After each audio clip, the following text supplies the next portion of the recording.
Ako nga pala si Michelle, isang kasambahay dito sa Hong Kong.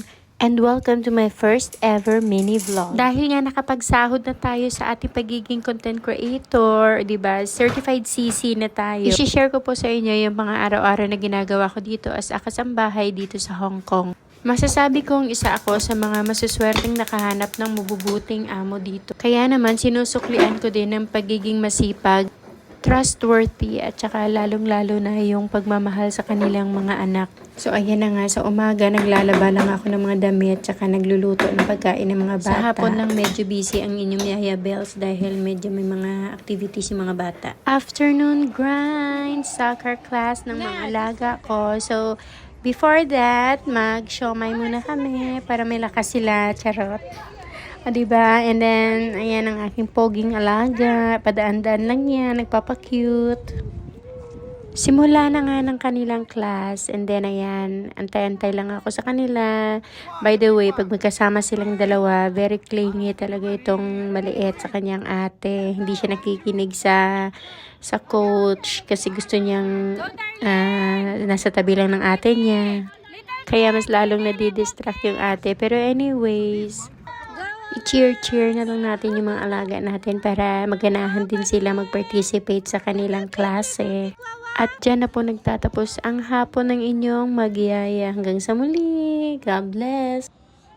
Day 2 ng ating mini vlog. At dahil weekend ngayon, Sabado, most of the time si Wallace ang kasama ko.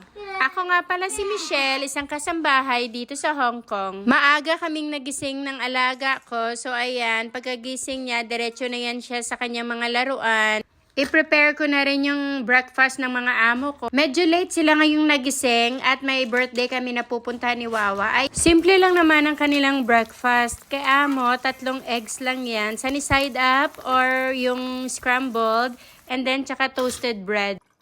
Nag-init na rin ako para sa aking warm water mamaya na inumin.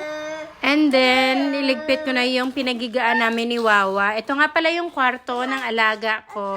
Salang na rin ako ng aking labahin. Walang katapusang labahin talaga dito sa bahay. Habang naglalaro yung alaga ko, so ayan, pinainom ko na rin siya ng gamot niya kasi inuubo at sipon. And then, we are heading out for the party na. Mabuti na lang at walang kahirap-hirap talaga siya painumin ng gamot.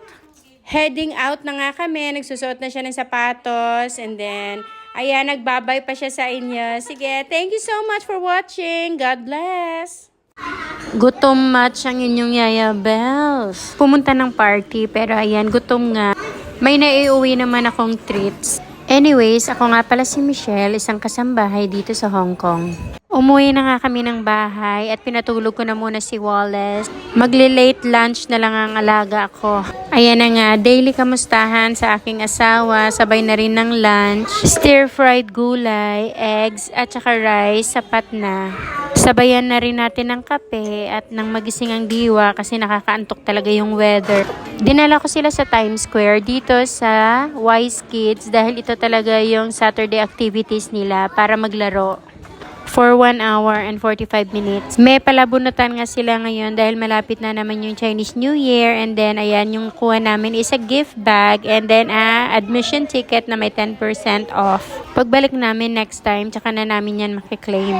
Gustong-gusto talaga nila dito maglaro at nauubos talaga nila yung oras. Minsan nga is nabibitin pa sila kasi sa pagkadami-dami ba naman ng laruan. Well, obviously, hindi na ako nakakapagluto kasi nga buong maghapon na kami dito sa labas ng mga alaga ko. That's all for today. God bless. Araw ng Lunes, kaya ito po yung pinaka-busy. Iba pala pag nagiging content creator ka na kasi kahit paglilinis o diba i-video pa. Yung totoo, nagsisipag-sipagan lang ako para may upload. Ako nga pala si Michelle, isang kasambahay dito sa Hong Kong. May pasok na yung mga alaga ko. So most of the time, sa umaga, pag weekdays, mag-isa lang ako dito or minsan kasama ko lang si amo ko. Kaya habang wala pang tao, binilis-bilisan ko na yung paglinis kasi mamaya andyan na yan siya sa living room. Swerte ko lang talaga dito sa amo ko kasi never siya talaga mag-uutos na maglinis dito, maglinis doon. Sa 3 taon ko, wala talaga siyang inuutos na linisin. Primary concerns is yung mga alaga lang muna. Sa 3 taon ko dito, siguro minsan pa lang ako nakapag-gen clean ng bahay kasi nga tuwing travel time, dinadala naman nila nila ako. And then, kumukuha lang kami ng tagalinis ng bahay pag wala kami. Pero kasi nga malalaki na yung mga alaga ko, is iwan muna nila ako to have my own quiet time naman. Kaya yun naman ang time ko na makapag-general cleaning kapag wala sila. Sa mga next vlog ko na siguro yan ipakikita. Anyways,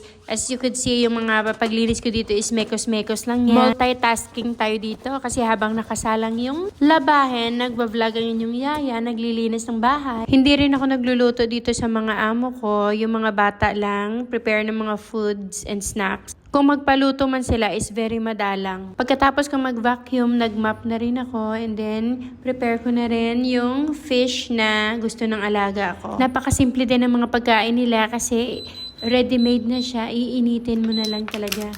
After ko palang maglinis, lumabas din ako at nag-market na pumunta ako ng supermarket and bumili ng mga stocks nila amo. Syempre kasama na rin pati yung pagkain ko.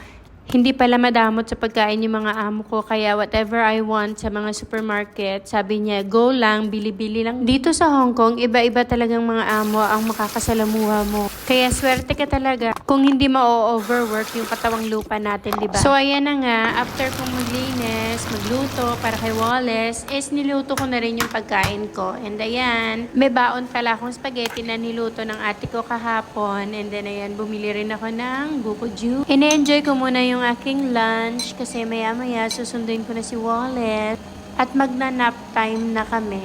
O diba nakakapag-nap pa ako sa hapon. Anyways, yung tupiin ko pala, waving na rin sila. Oh. Kailangan ko na rin talagang tupiin yan maya-maya kasi may nakasalang din akong bagong labahin. Hindi ko rin tinigilan yung buko hanggat hindi ko nakuha yung buko meat niya. Oh my God.